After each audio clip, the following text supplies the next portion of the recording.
your colleagues from the Russian regional media. I have an agreement with them that I attend such meetings once a year and meet with them, and that is why I'm here today. It doesn't have anything to do with any external signals.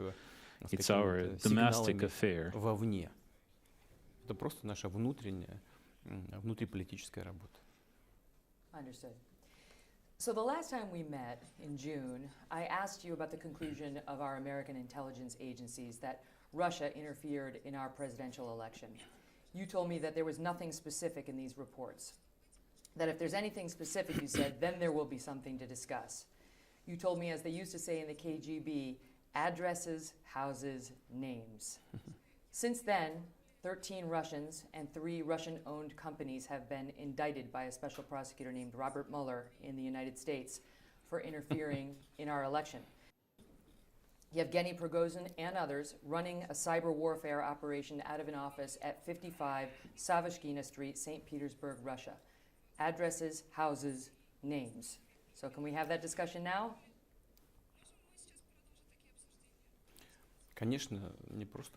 Of course, we not only can, but I think we must discuss this issue if it keeps bothering you.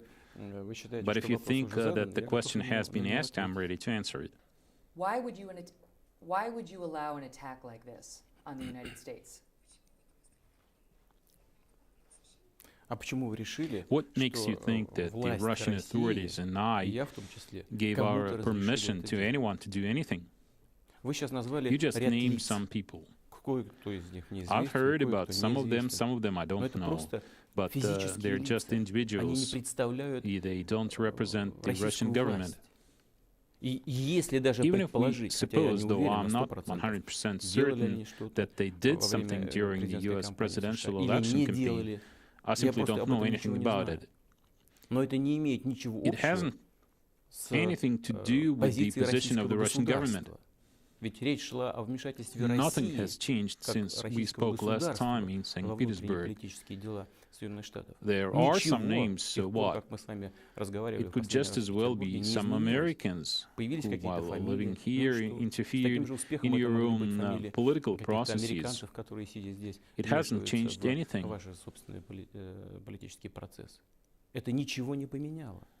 But it wasn't Americans, it was Russians.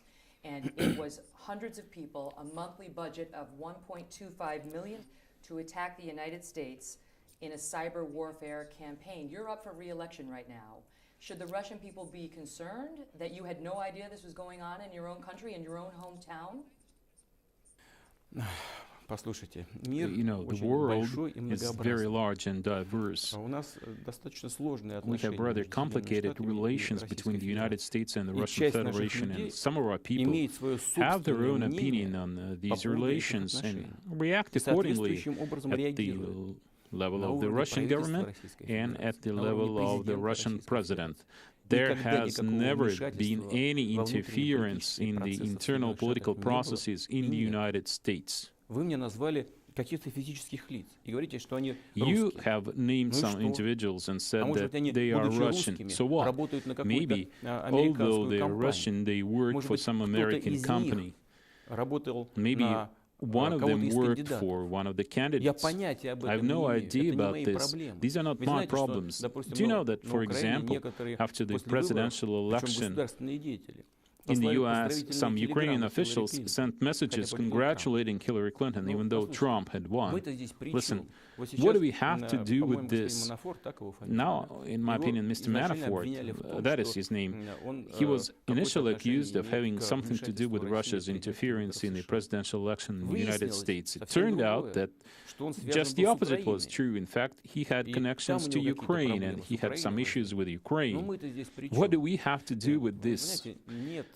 You know, we have no desire to interfere in the internal affairs of other countries, but if you are interested in talking about this, I would like to widen the scope of our discussion. I do want to go through it. If we can do it step by step, I think that will be more clear for the viewers who are following us. Let me ask you this. You say the Russian Federation didn't order it. Do you condone these activities? No, we don't condone or order, but I say that there are internal political processes in the United States itself, and there are people who wanted to achieve some result. They could have used some tools in their countries, some technologies, such technologies exist. They could have sent relevant information from France, from Germany, from Asia, from Russia. What do we have to do with all this? Well, all right, Russians, but they were not state officials. Russians, and so what? There are 146 million Russian people. So what? What have you done to satisfy yourself that it wasn't Russians? What fact? You're suggesting maybe it was Americans, maybe it was the French. What have you done to satisfy yourself that the 13 Russian nationals who have just been indicted, those 3 Russian companies, including, as you point out, some of your close friends, were not behind this? This has caused an international incident. I know that they don't represent the Russian state or the Russian government, and I have no idea what they did and what they were guided by. Even if they did something, then our American colleagues should not just say something in interviews with the media, but give us specific data with proof. We are ready to consider it and talk about it. But you know what I would like to say? Will you extradite them to the United States? Never. Just like the United States, Russia does not extradite its citizens anywhere. Have you ever extradited any of your citizens? This is my first point. Second, I don't believe anything illegal was committed. And third, we have repeatedly suggested that the United States and Russia establish relations in this area and sign a corresponding interstate treaty on extraditing criminals. The United States has evaded this proposal and doesn't want to sign it with Russia. What are you hoping for? That we'll extradite people to you and you will not? This is not the proper way to go about international affairs. There is more to it. Please listen to me and take it to your viewers and listeners what I'm about to say. We are holding discussions with our American friends and partners, people who represent the government, by the way, and when they claim that some Russians interfered in the U.S. elections, we tell them, but it's so, fairly recently at a very high level. But you're constantly interfering in our political life. Would you believe it? They're not even denying it. Do you know what they told us the last time? They said, yes, we do interfere, but we are entitled to do so. Because we are spreading democracy, and you're not, so you can't do it. Do you think this is a civilized and modern approach to international affairs? Yesterday, you and I talked about nuclear weapons, and that once the United States and the Soviet Union realized that they were moving towards possible mutual destruction, and that they agreed on rules of conduct in the security sphere given the availability of weapons of mass destruction.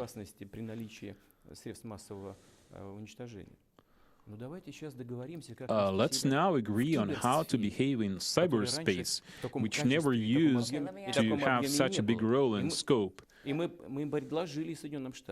We made a proposal to the United States, our partners back during President Obama's watch. Let us agree on how we build our relations, develop common rules acceptable for all, and adhere to them in cyberspace. The first reaction of the Obama administration was negative. But then at the very end of his presidential term, they told us, yes, it is interesting, let's talk about it. But again, everything disappeared and vanished in some swamp. Well, let's agree on this, and we're all for it. So let me ask you, so you've stated explicitly you believe that America interfered in Russian elections, right? The U.S. does this all the time.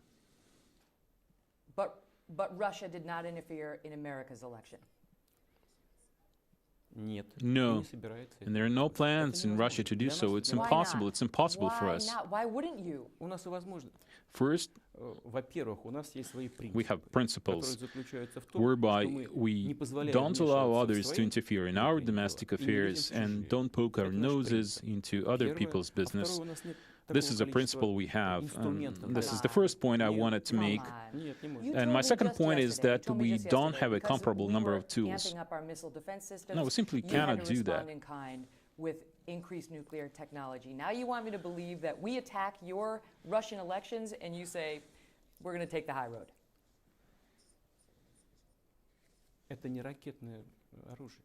Это совсем другая сфера деятельности. Это во-первых. Во-вторых, у нас This is not a matter of missiles. This is a completely different area. In addition, we lack the necessary instruments. Другая деятельность. Это никакая не кибервойна, и у нас нет таких инструментов. This is a completely different area of activity. It has nothing to do with the cyber warfare. Russia does not have the kind of tools the US has. We do not have global media outlets comparable to CNN. You think we do? We have Russia Today, nothing else. This is the only Russian media outlet, and even then it was designated. You keep interrupting me. This is impolite. We have one media outlet, Russia Today, and even it was designated as a foreign agent so that it is unable to do its work properly. It is the only media outlet of this kind, while the US has a whole range of outlets and immense possibilities online. The internet is yours. The United States control all the internet governance tools, all located on US territory. Do you think that a comparison can be made in any way? This is simply impossible. Let us come together and agree on the rules of conduct in cyberspace. But it is the U.S. who refuses to do so. I mean, the Mueller indictment is very specific about what the Russians were doing. There is a specific email, a damning email, that is cited therein by who appears to have been caught red-handed. She says as follows: "We had a slight crisis here at work. The FBI busted our activity. Not a joke. So I got preoccupied with covering tracks together with the colleagues. I created all these pictures and posts, and the Americans believed that it was written by their people." And now you want to sit here and say you don't have the tools to do it, that we have the market on cyber interference? That's just not true.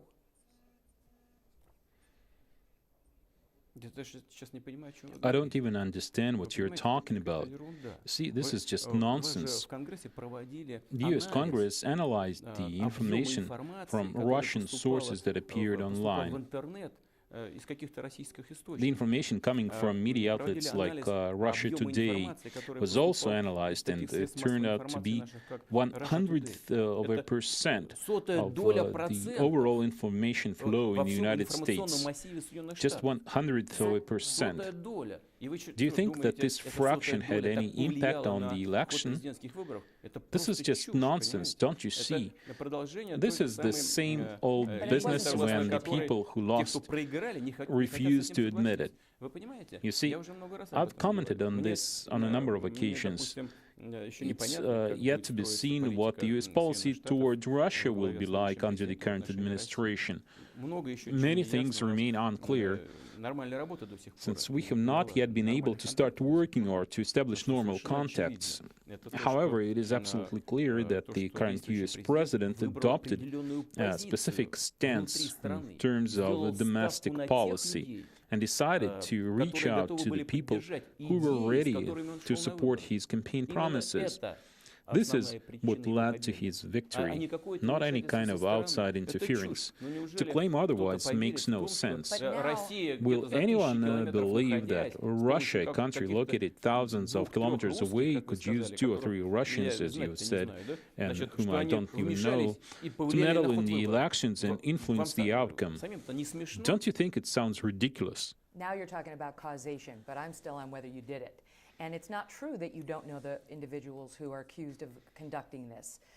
One of your good friends is actually accused of helping conduct this. His name is Yevgeny Prigozhin. You know him? I know this man, but he's not a friend of mine. This is just twisting the facts. There is such a businessman. He works in a restaurant business or something, but he's not a state official. We have nothing to do with him. After you heard that he had been indicted, did you pick up the phone and call him?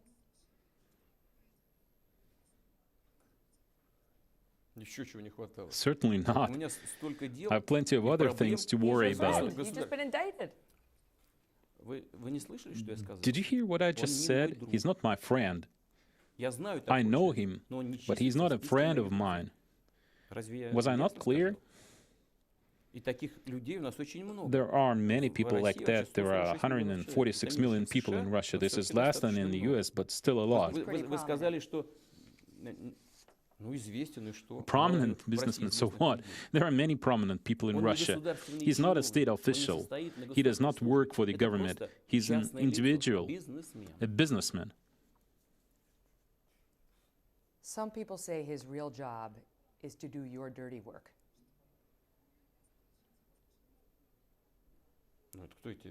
Who are those people and what dirty work? I don't do any dirty work. Everything I do is in plain view. This is your prerogative. Some people in your country enjoy doing dirty work and you think we do the same. That's not true. It's the fact that you know him, you admit that, he's a prominent Russian businessman, and he's specifically accused of running this operation. B, this is the same man who's been accused of sending Russian mercenaries into Syria, and they attacked a compound held by American-backed militia. This guy gets around.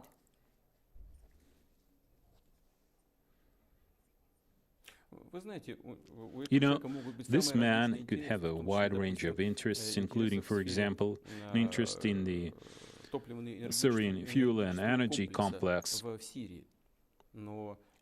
But we don't support him in any way.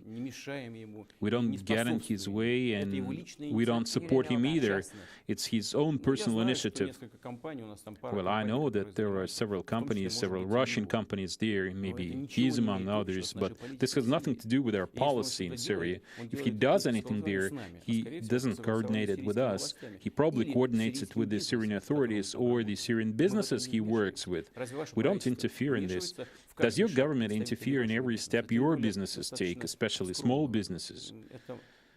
It's essentially a medium-sized business, so does your president interfere in the affairs of every medium-sized U.S. business? This is just nonsense, isn't it? If the 13 Russian nationals plus 3 Russian companies did in fact interfere in our elections, is that okay with you?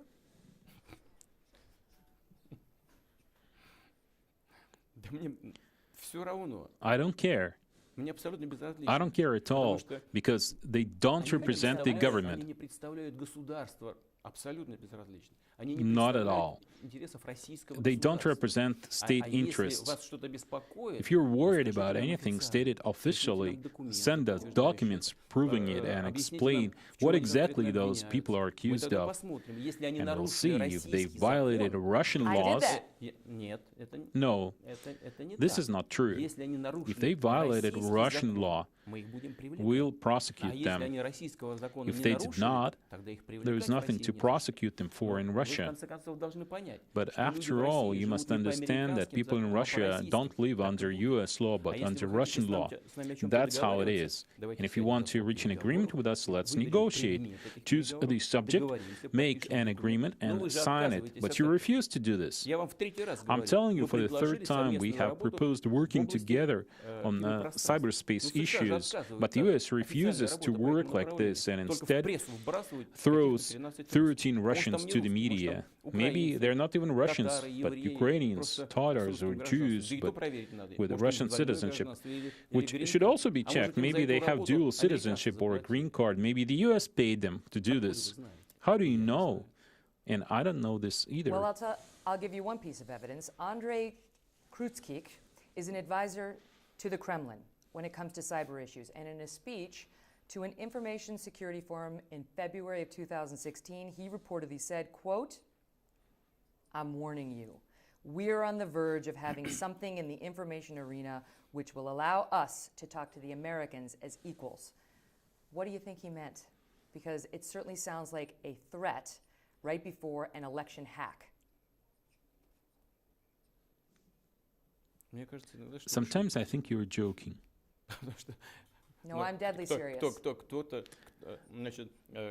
A man says something about how he sees our contacts and our work with our foreign partners, the US in this case, in a certain area. I have no idea what he said. Ask him what he meant. Do you think I control everything? He's an advisor to the Kremlin on cyber. So what? There are 2,000 people working in the administration. Do you think I control everyone? Peskov is sitting in front of me. He's my press secretary, and he sometimes says things that I see on television and think, what is he talking about? Who told him to say this? I have no idea what he said. Ask him. Do you really think I can comment on everything administration or government personnel say? I have my own work to do. I think when it comes to our two countries, you know exactly what's going on. And this is Russia's, it is. The heads of our U.S. intelligence agencies just testified to Congress that Russia poses the biggest threat in the world to American security, greater than ISIS. You can't get the sanctions lifted. The relationship between our two countries is nearly non-existent right now. Didn't this interference, whether you knew or you didn't know about it, backfire against Russia?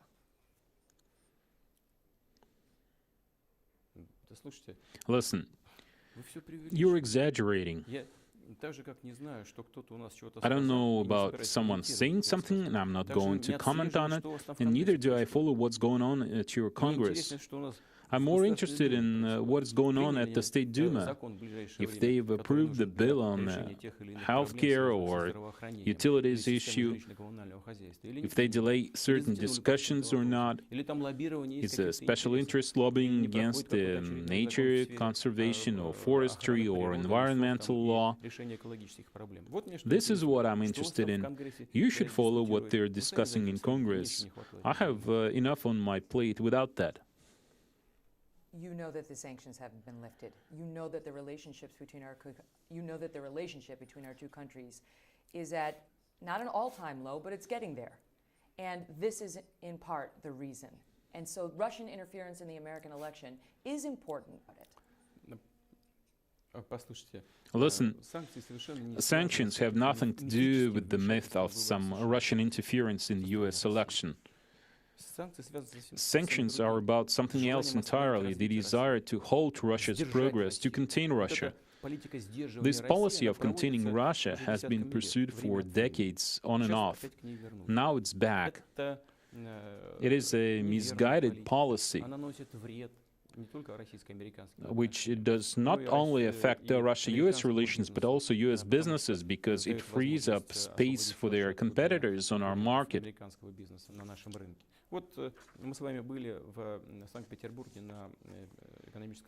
You and I were at the St. Petersburg Economic Forum. The largest business delegation was from the US. People want to work with us, but they are not allowed to. They're contained in order to contain Russia.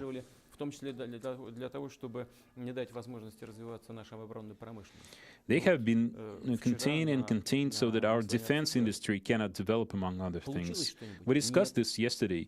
Did they manage to achieve anything? No, they did not. They have never managed to contain Russia and never will. It is simply, an attempt with in cyber? Can we contain Russia in cyber warfare? I think it's impossible to contain Russia anywhere. You need to understand this. Listen, you cannot even contain North Korea. What are you talking about? And why would you do that? Why do we have to contain, attack, or cast suspicion on each other? We are offering cooperation. Why? Why would you interfere in our election time and time again? And why wouldn't you, for that matter? Let me put it to you that way. You've spent a day in Moscow and now here in Kaliningrad telling me that America has interfered in Russia's electoral process and that a robust cyber warfare arsenal, and yet you want us to believe that you did not deploy it. Do you understand how implausible that seems, sir?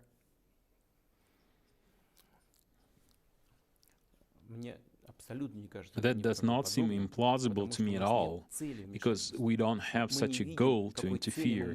We don't see what we have to gain by interfering. There's no such goal. Let's suppose this was our goal. Why? Just for the sake of it. What is the goal? Creating chaos. That's the goal. Listen to me. Not long ago, President Trump said something absolutely correct. He said that if Russia's goal was to sow chaos, it has succeeded, but it is not the result of Russian interference, but your political system, the internal struggle, the disorder and division. Russia has nothing to do with it whatsoever. Get your own affairs in order first. And the way the question is framed, as I mentioned, that you can interfere anywhere because you bring democracy, but we can't, this is what causes conflicts. You have to show your partners respect, and then they will respect you. You once said, Mr. President, that you believed the interference in our election was done by some patriotic Russians. An answer like that, you understand, will lead people to ask, are you the patriotic Russian?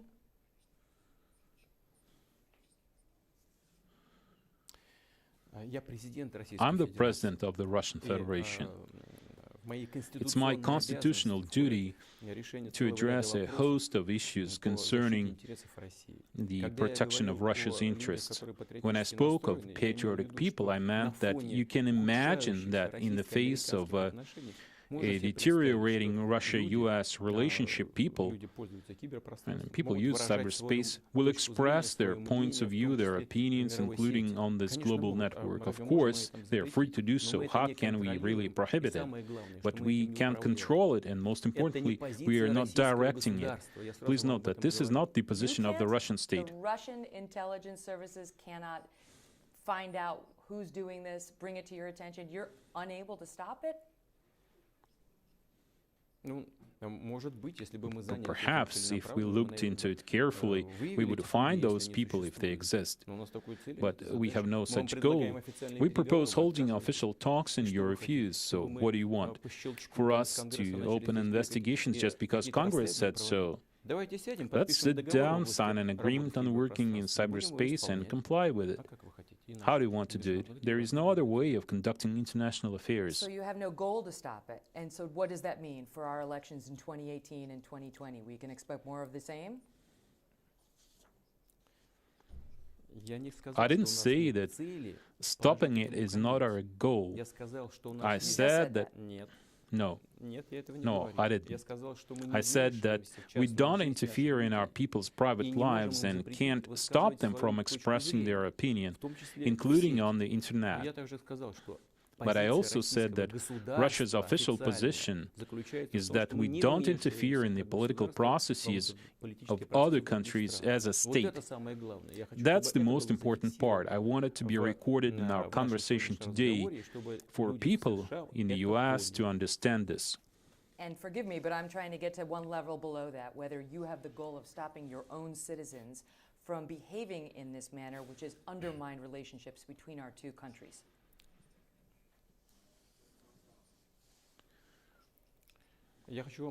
I want to say that we will stand in the way of everything that violates Russian law or our international agreements. For the third or fourth time, I'll say that we are ready to sign a corresponding agreement with the United States. You still refuse. Let's sit down at the negotiating table, identify what we consider important, sign the document, and comply with it with a proper verification.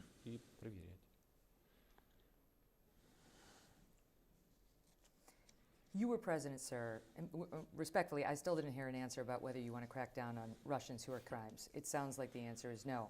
If I'm wrong, please correct me. I understand you want a negotiation with the United States directly, but internally you could put a stop to this if you had the desire. I want you to listen to me. We will counter anything that violates current Russian law. If the actions of our citizens, no matter what they are or whom they target, violate current Russian laws, we will respond. If they don't violate Russian law, we can't respond with anything. If no Russian law has been broken, no one can be held accountable. I must look at what they've done. Give us the materials. Nobody has given us Hacking into the anything. Democratic National Committee, hacking into John Podesta's email, creating in our election false information on Twitter, on Facebook, spreading misinformation when it comes to Black Lives Matter, when it comes to the shooting we just had in Parkland, Florida, when it comes to our presidential election, spreading fake news in order to alter the course of a presidential race. That's what I'm talking about. With all due respect for you personally and for the body of the people's representatives, the U.S. Congress, and we treat all these people with respect, I want you to really understand this. Do you have people with training in law? Of course you do. 100%. Highly educated people. We can't even launch an investigation without cause. Our conversation today, or an inquiry in the U.S. Congress, is not sufficient cause. Give us at least an official inquiry with a statement of facts. Send us an official paper. After all, a conversation on air can be grounds for an investigation. In the United States. Now a special prosecutor with a criminal indictment. That's not enough for you to look into it? Absolutely not. If you don't have legal training, I can assure you that an inquiry is required for this. Then you should understand that a corresponding official inquiry should be sent to the Prosecutor General's office of the Russian Federation. That said, we don't even have a treaty on how to proceed, but send us something in writing at least. Undermines its relations with a major partner, the United States of America.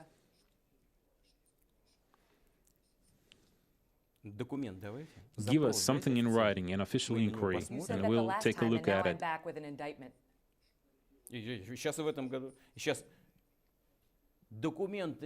There is nothing in writing. Send an inquiry to the Prosecutor General's office. It's necessary to go through official channels rather than with the help of the media and harsh words in the U.S. Congress, leveling accusations against us that are totally unsubstantiated. Give us something in writing. You were president back in 2001 when the FBI arrested one of its own, Robert Hanssen, for spying for the Russian Federation.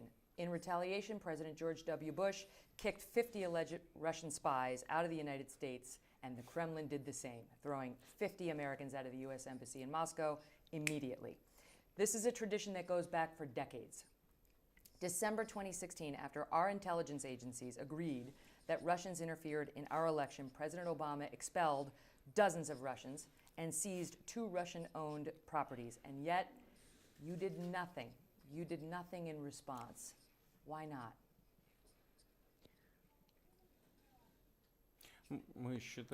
We believed, and I still believe, that there were no grounds for this whatsoever. This is the first point. Secondly, this was done in clear violation of international law and the Vienna Convention on Diplomatic Relations. The totally groundless seizure of our property constitutes a flagrant violation of international law. We were strongly hoping for a response from the new administration, but since none is forthcoming, and I've already said this and the foreign minister repeated this, we will turn to the appropriate courts of the United States to protect our interests. Let me ask you about President Trump. Anytime he says anything, it is supremely deferential, never a harsh word for you. Although if you look at the way he speaks about members of his own party, even of his own staff, never mind other political leaders, he frequently personally insults them. Why do you think he's so nice to you?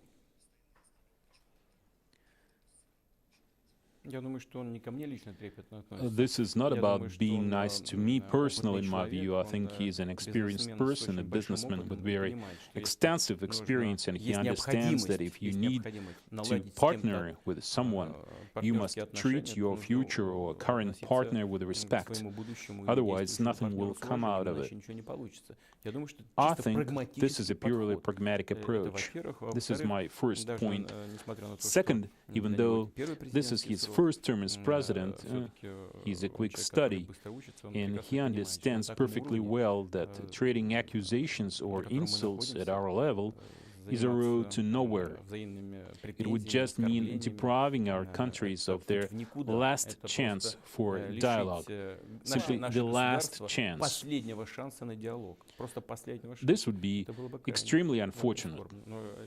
You may have noticed that I, for my part, show respect to him and all my other colleagues, not only in the United States, but also Europe and Asia. You may, but the truth is our president has referred to the leader of North Korea as Little Rocket Man. So he's not quite as diplomatic talking about. I'm sure you saw that, yes? Yes, I did. You are aware of our position on that account. We urge everyone to show restraint. So, what do you think of President Trump? The question is not entirely appropriate because President Trump's work should be assessed by his constituents, the American people. There is one thing, though, that I would like to say, like it or not. We may dislike certain things as well, but he does his best to keep the election promises that he made to the American people. So, he is consistent in this sense. I think that, in fact, this is the only proper way to show respect for the people who voted for him. He's praised your leadership. Is he an effective leader?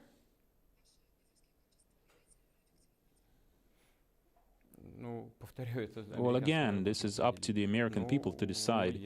He has strong leadership qualities, of course, because he takes responsibility when he makes decisions. To reiterate, whether some people like his decisions or not, he still goes ahead and does it. This, of course, is a sign of leadership qualities. Do you ever read his tweets? No, I don't. Do you ever tweet? No. Why not? I have other means of expressing my point of view or making decisions. Well, Donald is a more modern person. Would you say he's more colorful than you are?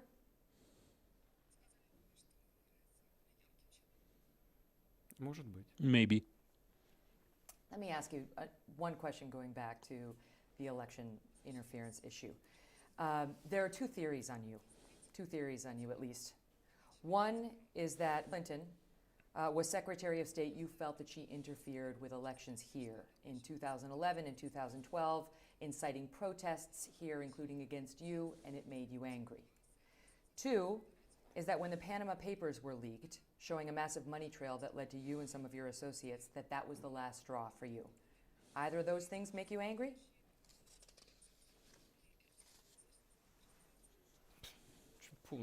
This is complete nonsense. Speaking about Hillary, I know her personally, and we generally always maintained a good dialogue every time we met. I can't understand why, at some stage, her advisors probably suggested that she focus part of her election campaign on criticizing developments in Russia. Well, it was their choice. I never took it personally. It was just their policy. As for all those files, this is complete nonsense. They mentioned some of my friends, so what? As you know, this has had no effect whatsoever. This is nothing but nonsense and media chatter. I've forgotten all about it. I don't even remember what it was all about. Actually, nothing of this kind can make me angry. I'm guided by pragmatic considerations, not emotions. Since you mention it, a friend of yours mentioned in those Panama Papers, let me ask you about Sergei Roldugin. Legend has it that this guy introduced you to your ex-wife, that he's godfather to one of your daughters. He's a cellist by trade, right?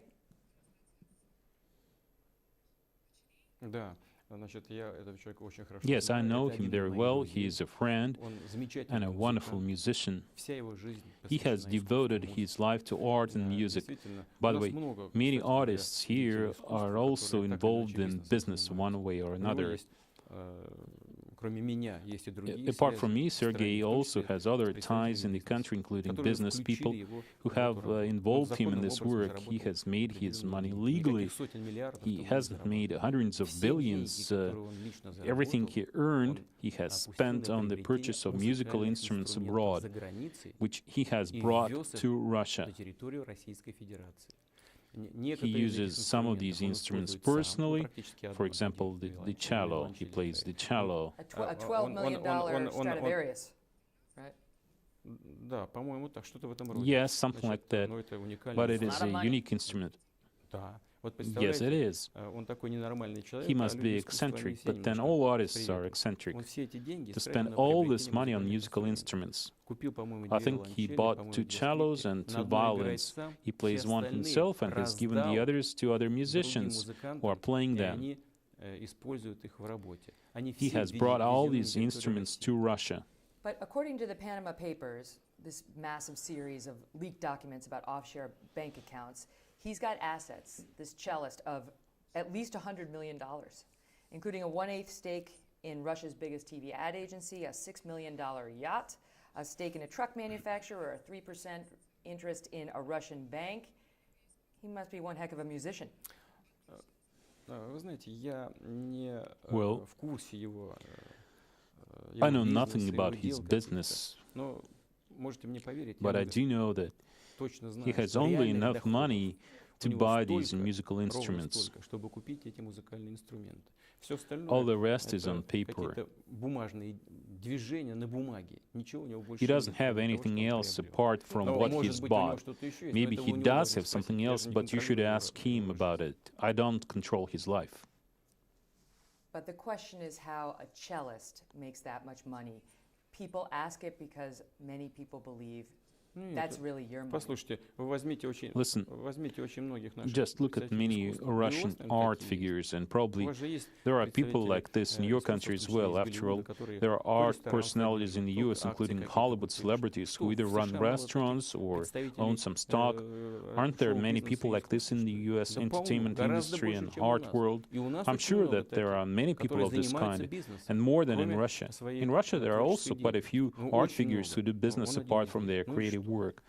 In fact, there are many such people, and he's just one of them. So what? The question is not whether he runs a business or not, or whether he made a profit or not. The question is whether there were any violations. As far as I know, he did not commit any violations. The question is whether that's really your money.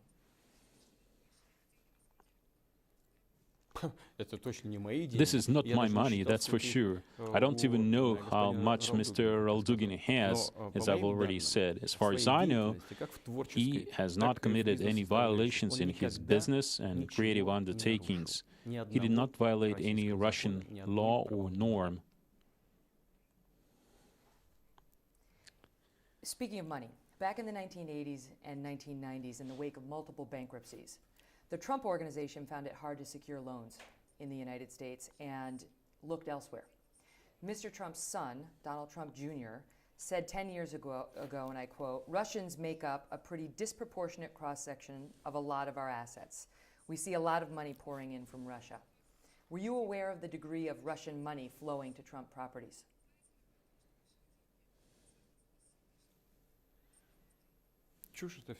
This is all nonsense.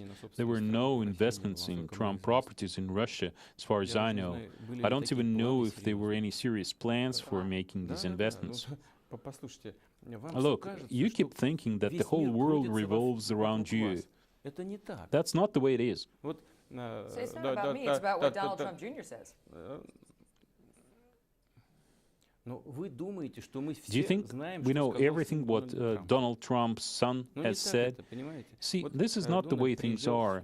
Donald came here to Russia when he was not even nominated. I didn't even know that he had been to Russia. I learned about it only afterwards, when I was told, as it turned out, he'd been to Russia. But by the same token, I know what his son said on this occasion. Did Donald Trump's son infringe on any rules or laws? If so, charge him. If he did not, why do you keep picking on every word? Years ago, before Donald Trump ran for president, he said he knew you and that he spoke with you a lot. No, I had never met him. You mean before he became president and before he decided to run for president? No, we had not met. We never talked to each other, either by phone or otherwise. You are poised to be reelected for your fourth term as president here in Russia, right? We'll see what the Russian voters decide. How does somebody like Vladimir Putin, who's as popular as you are here in Russia, feel any threat from Navalny? I realize he's gotten in legal trouble, but couldn't you pardon this guy and let him mount a meaningful challenge to you?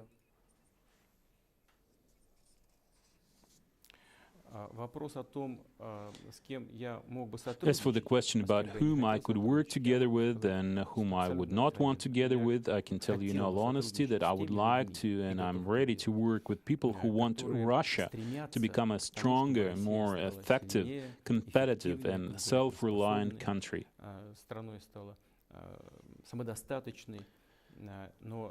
But to achieve that, the people we are talking about should have a clear plan of action designed to promote national development in today's environment. There are people like that, including... But Navalny is such a man. Navalny's such a man and has a fair amount of popularity here in Russia. Any person can be pardoned if he deserves it. Why don't you? If he deserves it. There are no exceptions for anyone, no exceptions. But we are not talking about pardon now. We are talking about certain political forces. They don't have a development program for the country. What they do have that is positive and what I like is that they expose problems, and this is actually good. This is the right thing to do, and it needs to be done. But this is not enough for the country's progressive development. Simply not enough, because focusing on problems is not enough. Moreover, it's even dangerous because it can lead to destruction, while we need creation. Our political analysts tell me you're exactly right about your chances in the upcoming election, that you have no meaningful opponent, so you will likely win. What's next after that? The Chinese president just abolished term limits. Is that something you would ever do?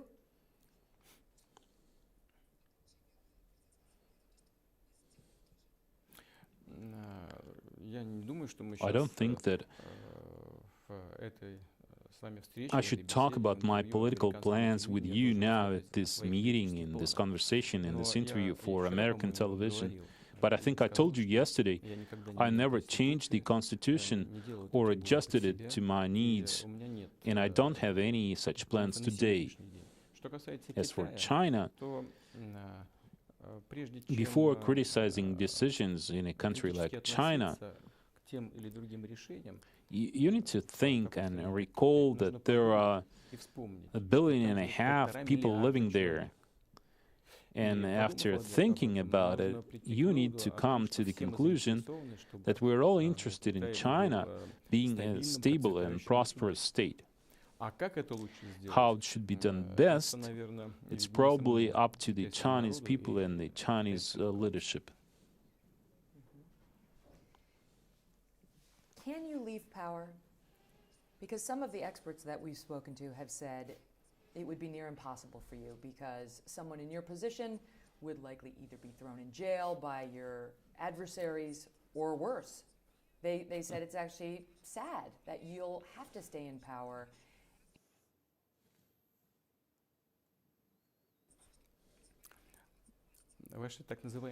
What your so-called experts say is their wishful thinking. I've heard a lot of nonsense like this. Why do you think that I will necessarily be succeeded by people ready to destroy everything I've done in recent years? Maybe on the contrary, a government will come to power determined to strengthen Russia, to create a future for it, to build a platform for development for new generations. Why have you suddenly decided that some destroyers would arrive and wipe out whatever they can? Maybe there are people who would like this, including in the United States, but I don't think they're right, because the United States, I think, should be interested in the other option, in Russia being a stable, prosperous and developing country. I mean, if you really can look at least 25 to 50 years ahead. Have you groomed a successor? Is there anyone in mind?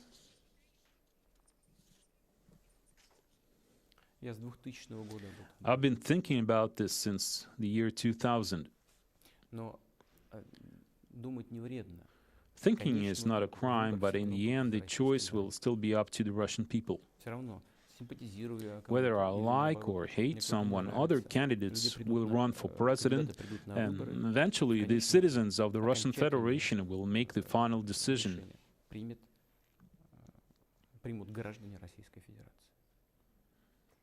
Let me ask you a bit about Syria. Do you believe the chemical weapons attacks in Syria are fake news? Of course. Firstly, the Syrian government destroyed its chemical weapons a long time ago. Secondly, we know about the Moldan's plans to simulate chemical attacks by the Syrian army. And thirdly, all the attempts that have been made repeatedly in the recent past and all the accusations were used to consolidate the efforts against Assad. We are aware of these goings-on, and they're not interesting. One wants to say boring. The bodies of dead children, thanks to sarin gas attacks? I'm sure that these deaths are the result of chemical attacks by the Syrian government. I, on the contrary, blame this on the criminals and radicals, on the terrorists who are staging these crimes in order to lay the blame on President Assad. That's not what the United Nations has concluded, that they autopsied of the dead children. Your foreign minister suggested it was all made up. Do you believe that?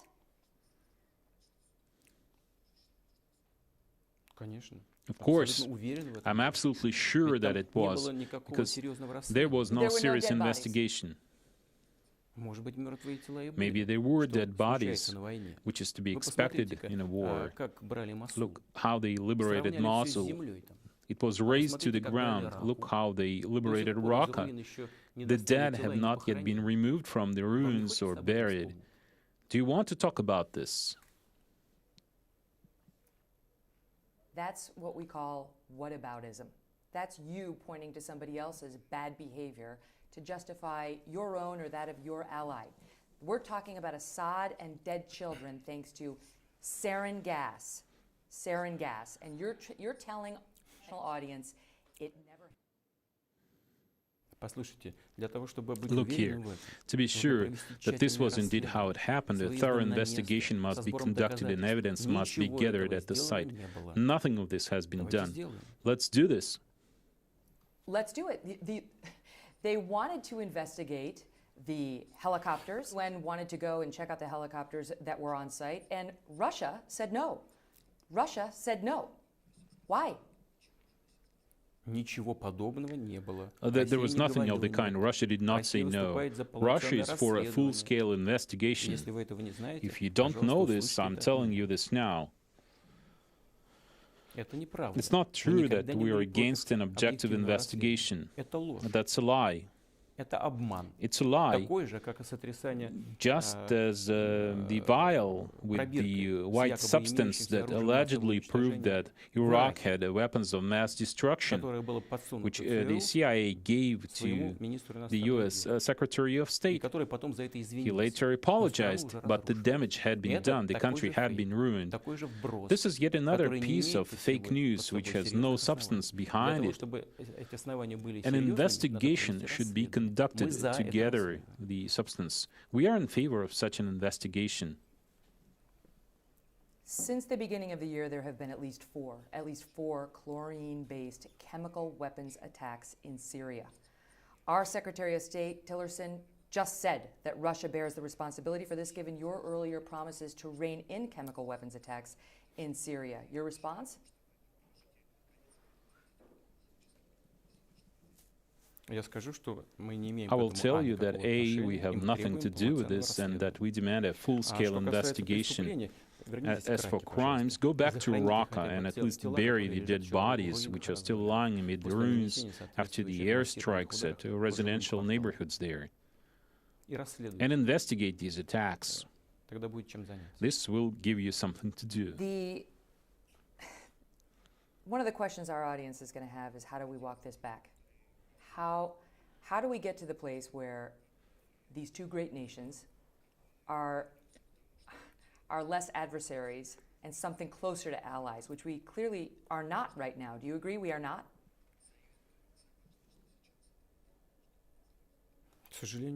Unfortunately, we are not, but we're not the ones who made the U.S. our adversary. It was the U.S. Congress who called Russia its adversary. Why did you do that? Did Russia impose sanctions on the United States? No, it was the U.S. that imposed sanctions on us. No, I don't. Can I ask you a different question? Why did you encourage the government coup in Ukraine? Why did you do that? The U.S. directly acknowledged spending billions of dollars to this end, and this was openly acknowledged by U.S. officials. Why do they support government coups and armed fighting in other countries? Why has the U.S. deployed missile systems along our borders? Listen, Russia and the U.S. should sit down and talk it over in order to get things straight. I have the impression that this is what the current president wants, but he's prevented from doing it by some forces. But we are ready to discuss any matter, be it missile-related issues, cyberspace, or counter-terrorism efforts. We are ready to do it at any moment, but the U.S. should also be ready. The time will come when the political elite in the U.S. will be pushed by public opinion to move in this direction. We will be ready the instant our partners are ready. Before I leave you, what do you hope your legacy will be?